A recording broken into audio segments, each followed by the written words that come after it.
Olá pessoal, que a graça e a paz de nosso Senhor Jesus sejam abundantes sobre a vida de vocês. Sejam muito bem-vindos ao canal João Paulo Fonseca.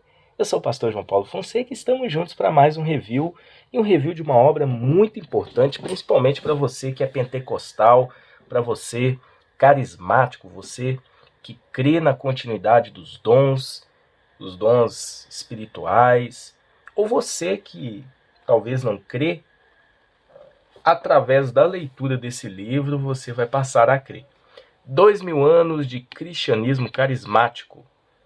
Uma publicação da editora Carisma. Carisma, que é uma editora extraordinária, que tem publicado obras maravilhosas, tanto para o público pentecostal, para o público arminiano também.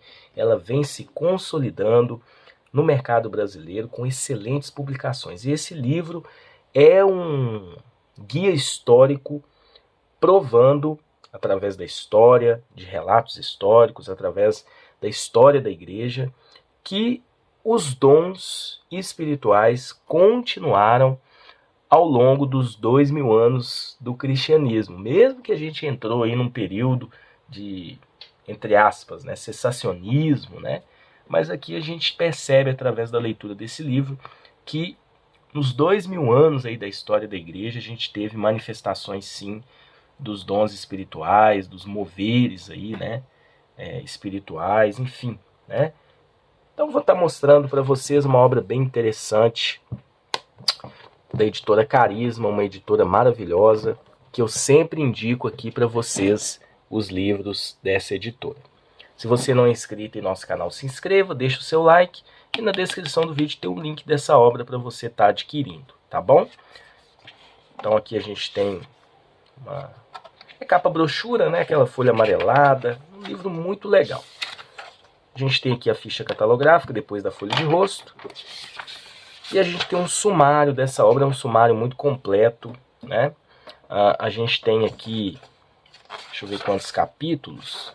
A gente tem 29 capítulos, uma obra aí de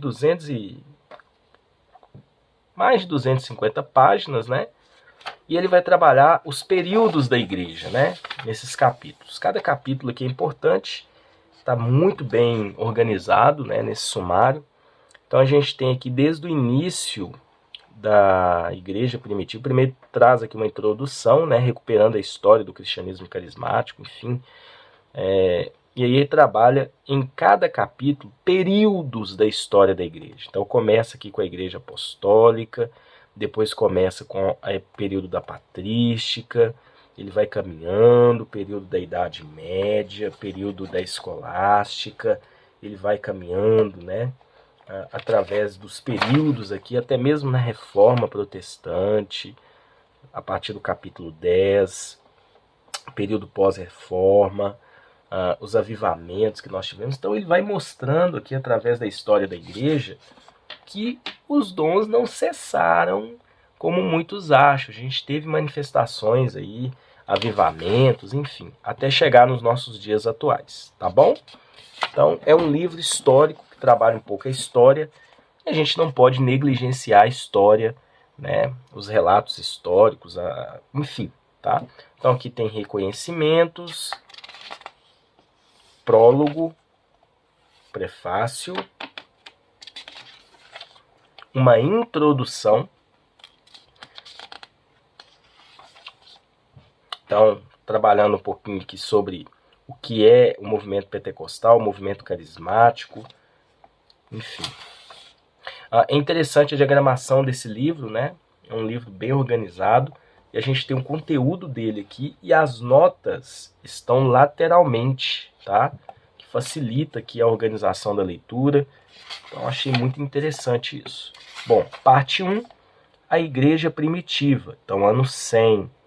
Então aqui a gente tem a igreja apostólica, E a gente tem alguns relatos de outros historiadores da igreja, mostrando, inclusive citações, enfim, mostrando um pouquinho sobre como era a igreja apostólica, e a questão, obras maiores ou menores, Então, a ênfase da igreja primitiva nos charismata não deve surpreender, uma vez que Jesus ensinou seus discípulos a esperar o poder e dinamismo do Espírito Santo em suas vidas e ministérios, Então, Interessante isso aqui. E aí nós já vamos para a parte 2, a igreja do ano 100 a 325, né? Então aqui, olha só, Justino estava claramente familiarizado com os dons miraculosos do Espírito Santo, e seu diálogo com Trifão escreve o seguinte: pois os dons proféticos permanecem conosco até os dias de hoje, tá vendo?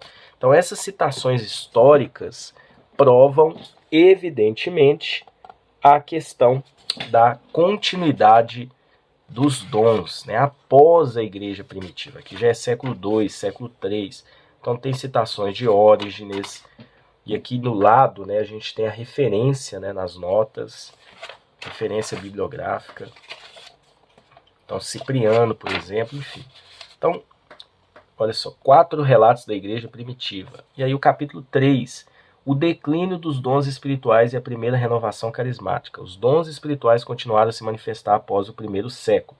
Sua prevalência e influência diminuíram enquanto o institucionalismo dominava cada vez mais a vida e o ministério. Tá vendo? Aqui mostra o porquê que os dons diminuíram ou cessaram.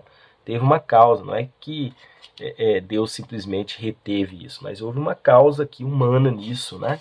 E ele mostra através da história da igreja, através de tudo que aconteceu. Olha só, montanismo, heresia ou cristianismo bíblico. Então aqui, olha só, tem aqui umas notas lateralmente para explicar algum termo, né?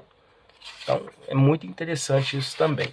E aí entramos aqui na parte 3, que é o ano 325 ao ano 600, onde a igreja se torna religião exclusiva do Estado, o impacto da conversão de Constantino no aspecto carismático da igreja. Isso também trouxe uma contribuição negativa, né? A questão do modelo político romano, e aí a causa disso também ter afetado nessas ações do Espírito Santo na igreja, mas a gente tem aqui o surgimento de movimentos carismáticos no período também. O capítulo 5 vai trabalhar citando nomes de pessoas, né? Citando aqui claras manifestações miraculosas do Espírito Santo através de relatos, né? Jerônimo, Ambrósio, o próprio Agostinho. Olha só, Agostinho diz: pois até agora mesmo os milagres são operados no nome de Cristo, seja pelos seus sacramentos, seja pela oração, seja pelas relíquias dos seus santos, enfim. Então aqui a gente tem ainda relatos de milagres nesse período, né? Parte 4, sempre ao final de cada parte a gente tem uma... Olha só, durante a Idade Média os milagres eram relacionados exclusivamente ao estilo de vida monástico. Então aqui tem a conclusão, cada parte tem uma folha de rosto bem bonita, e aqui os capítulos que desenvolvem cada parte. Então, por exemplo, a gente tem aqui agora, né, na parte 4, do ano 600 ao período da Reforma, né? Então aqui tem tudo que aconteceu nesse período e citações aí de ações do Espírito Santo por meio de dons, enfim, né? Tudo isso que aconteceu nesse período.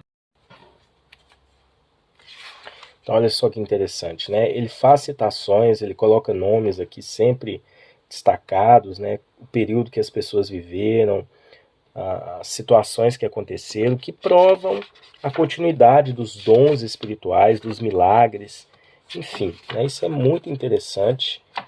Então, por exemplo, a gente vai caminhando aqui, olha só, em cada capítulo, né, um período grande, até chegar aqui, olha só, período pré-reforma, e aí entramos no ano, na parte 5, 1517 a 1700, né? Então aqui Martim Lutero e a reforma, Lutero e os milagres, Lutero e a autoridade, Lutero e o sensacionismo. Olha só, apesar de sua crença na presença imediata e no poder do Espírito Santo, Lutero e os reformadores de seu tempo dividem culpa pela difusão da crença na cessação dos milagres. Ele alegou que os milagres estiveram circunscritos principalmente à era apostólica e não eram mais necessários para a confirmação da autoridade de alguém que está do lado de fora das Escrituras. Usou o mesmo tipo de argumentação em resposta aos anabatistas que, em sua opinião, confiavam excessivamente na presença direta do Espírito Santo, né? Então, interessante isso, né? Bem-vindo, Espírito Santo.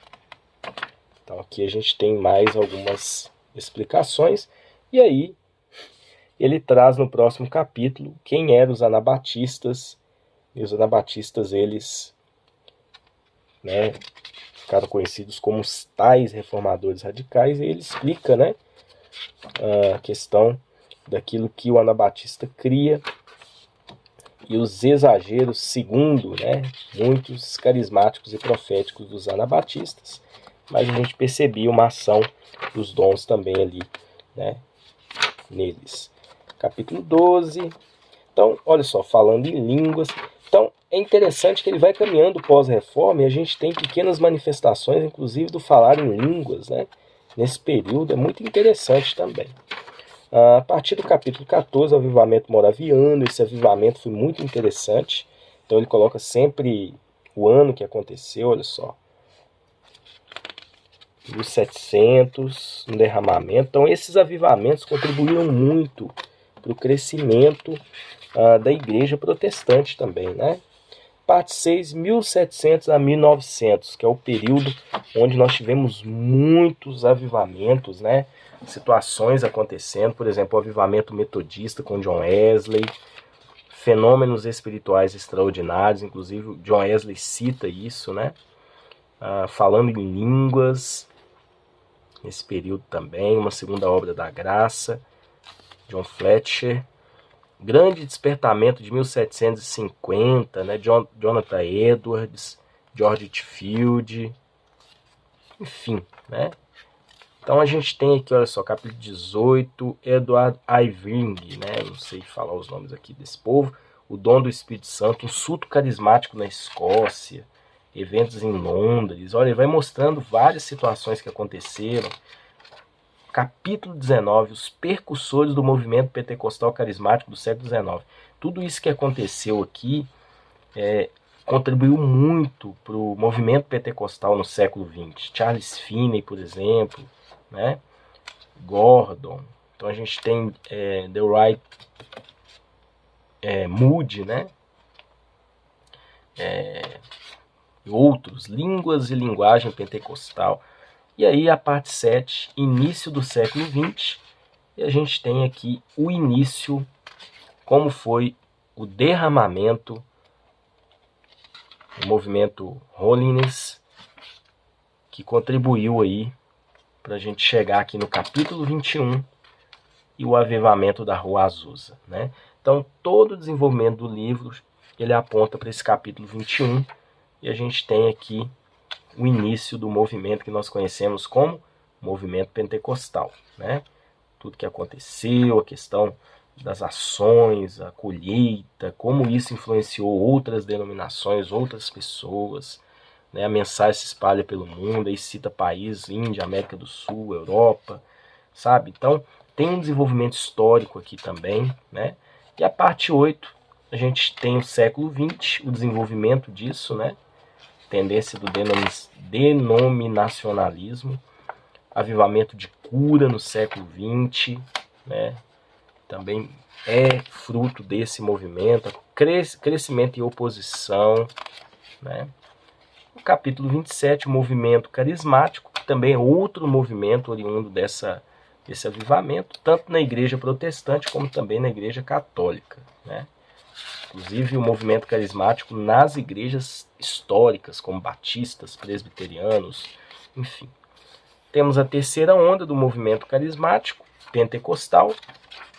E aí chegamos aqui no capítulo 29, a última década do século XX, né? Chegando aí e entrando no século 21, né? E nos dias atuais aí, tudo isso, né? Mostrando como foi o desenvolvimento vamos dizer assim, essa ação dos dons espirituais ao longo dos 2000 anos de cristianismo. Muitos creem, né, que os dons eles cessaram, e aí voltou aí no século XX através daquele movimento lá na Rua Azusa, mas aqui o autor prova que a gente tem ações sobrenaturais de dons, milagres, enfim, ao longo dos 2000 anos da igreja, e ele explica a causa desse movimento não ter sido majoritário ao longo dos 2000 anos do cristianismo. No final temos referências bibliográficas, e aí a gente tem também aqui algumas outras citações, e tem aqui também um catálogo de livros da editora Carisma, que é uma baita editora, uma excelente editora do público pentecostal arminiano. Que Deus abençoe vocês e até um próximo vídeo, se Deus assim permitir.